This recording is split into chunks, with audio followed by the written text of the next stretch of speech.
Berjumpa lagi dengan Ibu Guru Jain. Kali ini kita akan belajar di Sentra Agama Kristen. Kita akan belajar dari firman Tuhan yang terdapat dalam Alkitab. Kita akan berdoa, kita akan bernyanyi bersama-sama, bahkan melakukan tugas dan ayat hafalan kali ini. Oke, sebelum kita melakukan kegiatan pembelajaran di Sentra Agama Kristen, terlebih dahulu kita akan berdoa bersama-sama. Nanti saat Ibu Guru berdoa, anak-anak bisa dengan sikap doa dan mengulangi apa yang Ibu Guru ucapkan saat berdoa. Bagaimana kabarnya hari ini? Semoga semuanya dalam keadaan sehat dan bahagia. Tuhan Yesus memberkati semua anak-anak yang mau belajar dari firman-Nya. Oke, kita akan menyanyi bersama-sama. Tanganku ada dua. Tanganku ada dua, 5 jarinya, ku susun dan kulipat, lalu aku berdoa. Mari kita berdoa. Doa belajar. Tuhan Yesus yang adalah sahabat anak-anak, kiranya memberkati kita semua dalam belajar akan firman Tuhan. Dalam nama Yesus, amin.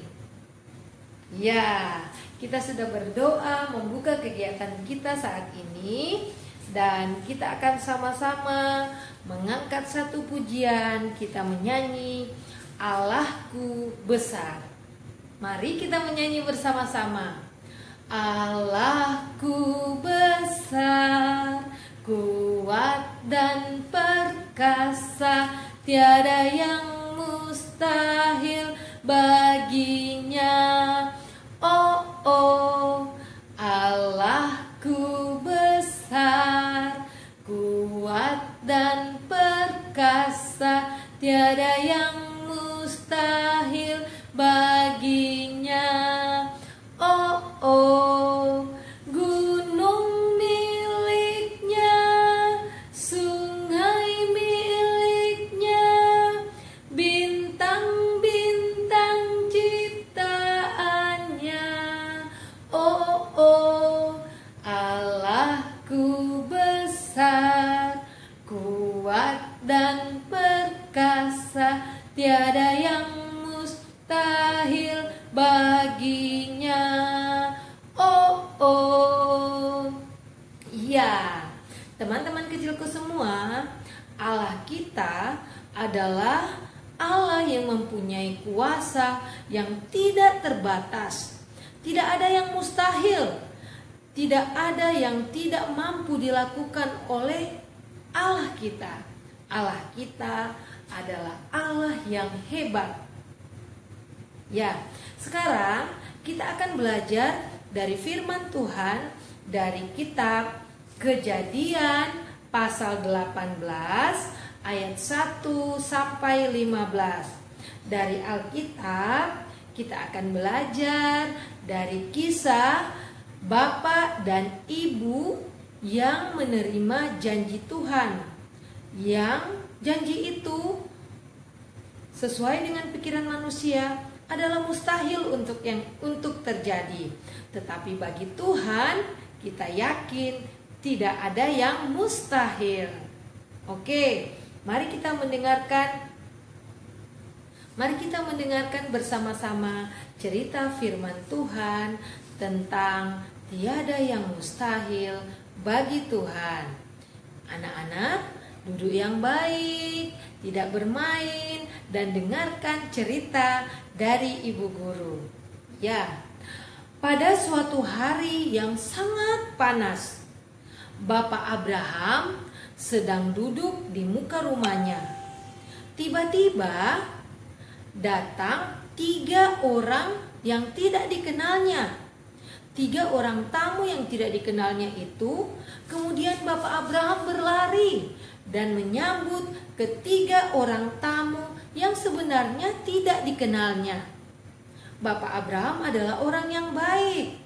Dia mempersilahkan ketiga orang tamunya untuk masuk ke dalam rumahnya dan beristirahat di dalam rumahnya. Dan Bapak Abraham tidak hanya melakukan itu. Bapak Abraham memanggil istrinya Ibu Sarah.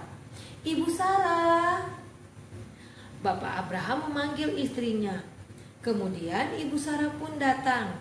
Iya Bapak.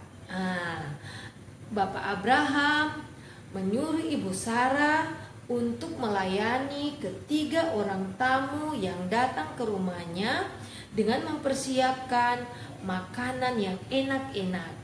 Nah anak-anak, seperti Bapak Abraham yang menjamu tamunya dengan baik, pasti begitu juga dengan Papa dan Mama ketika ada tamu yang datang di rumah.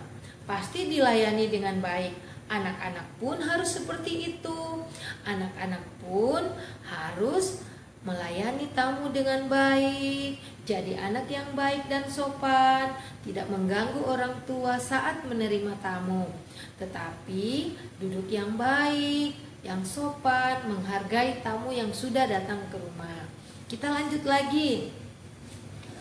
Kemudian Ibu Sarah pergi ke dapur memasak makanan yang enak-enak. Disediakanlah nasi, daging yang sudah dimasak, sayur, ikan, pokoknya makanan yang enak-enak untuk melayani ketiga orang tamu yang datang ke rumah Bapak Abraham dan Ibu Sarah.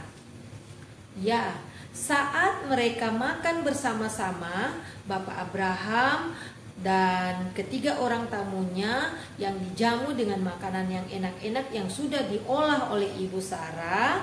Kemudian ketiga orang tamu itu mereka berkata demikian. Ya, kemudian mereka berkata, Bapak Abraham, kami datang kemari untuk mengingatkan janji Tuhan kepada Bapak Abraham dan Ibu Sarah, bahwa tahun depan Bapak Abraham dan Ibu Sarah akan mempunyai seorang anak laki-laki. Ya, ternyata ketiga tamu itu datang kepada Bapak Abraham hanya untuk mengingatkan janji Tuhan yang pernah berjanji kepada Bapak Abraham dan Ibu Sarah untuk memberikan seorang anak laki-laki. Mereka kembali lagi untuk mengatakan bahwa janji itu akan terjadi. Tahun depan Bapak dan Ibu Sarah akan memiliki seorang anak laki-laki. Kemudian Bapak Abraham pun terkejut. Ya, dia terkejut. Terus dia mengatakan kepada ketiga orang tamu tadi, apakah mungkin hal itu terjadi? Karena saya kan sudah tua, saya sudah jadi kakek-kakek, dan istri saya pun sudah tua, sudah jadi nenek-nenek. Apakah kami akan mendapatkan seorang anak? Iya, ketiga orang tamu tadi kemudian meyakinkan kepada Bapak Abraham bahwa mereka mengatakan, Bapak Abraham, apakah ada yang tidak mungkin bagi Tuhan?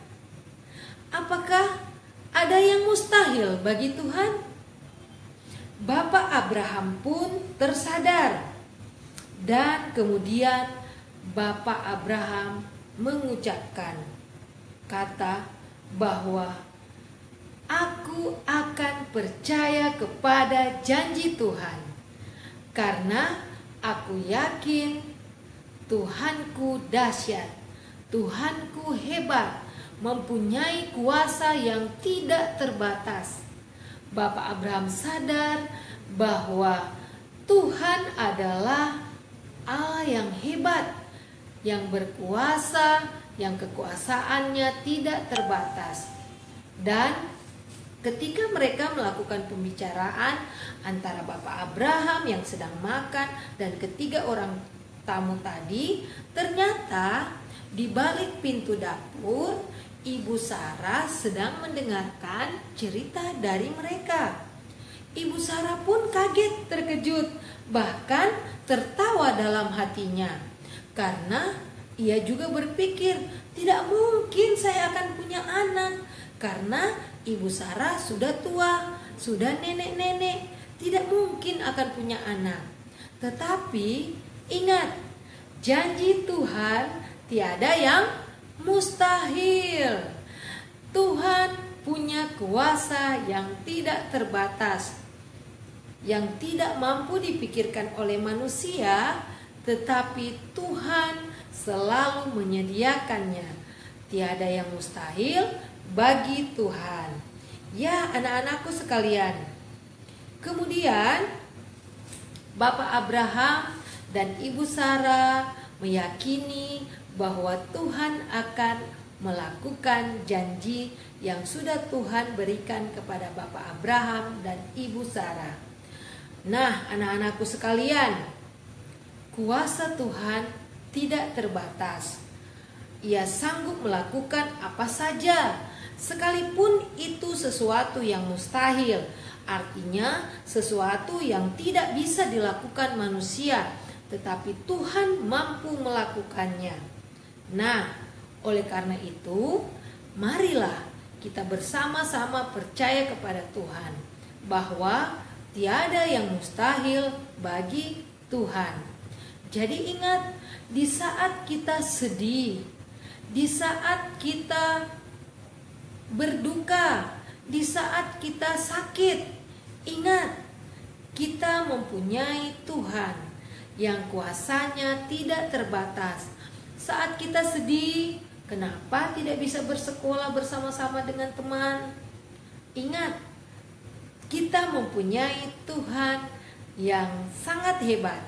Mari kita berdoa kepada Tuhan, minta kepada Tuhan, karena kita percaya dan kita meyakini Tuhan kita adalah Allah yang sanggup melakukan semuanya. Tiada yang mustahil bagi Tuhan. Oke, sekarang kita sudah selesai dengan cerita firman Tuhan dari kisah Bapak Abraham dan Ibu Sarah yang menerima kembali janji Tuhan yang akan memberikan mereka seorang anak laki-laki. Dan kita meyakini bahwa janji Tuhan tiada yang mustahil. Dan kita akan sama-sama kita mempunyai tugas hari ini, yaitu menggunting, menyusun, dan menempel pola bebek. Ya, jadi tugas anak-anak nanti akan jadi seperti ini. Pola bebek yang sudah ibu guru bagikan nanti digunting, kemudian akan disusun, ditempel menjadi seperti ini. Ya, diberi mata, kemudian ayat hafalannya ditempel di bagian belakangnya seperti ini. Ya, mari kita mengucapkan ayat hafalannya bersama-sama. Ayo ikuti ibu guru. Lukas pasal 1 ayat 37. Sebab bagi Allah tidak ada yang mustahil. Kita ulangi bersama-sama ayat hafalan kita kali ini. Lukas pasal 1 ayat 37. Sebab bagi Allah tidak ada yang mustahil. Oke. Ibu guru yakin anak-anak semua pasti dapat melakukan tugasnya dengan baik dan pasti akan dapat menghafal ayat hafalan dari Lukas pasal 1 ayat 37. Kita akan tutup kegiatan kita Di kali ini dengan bersama-sama menyanyi Yesus itulah satu-satunya.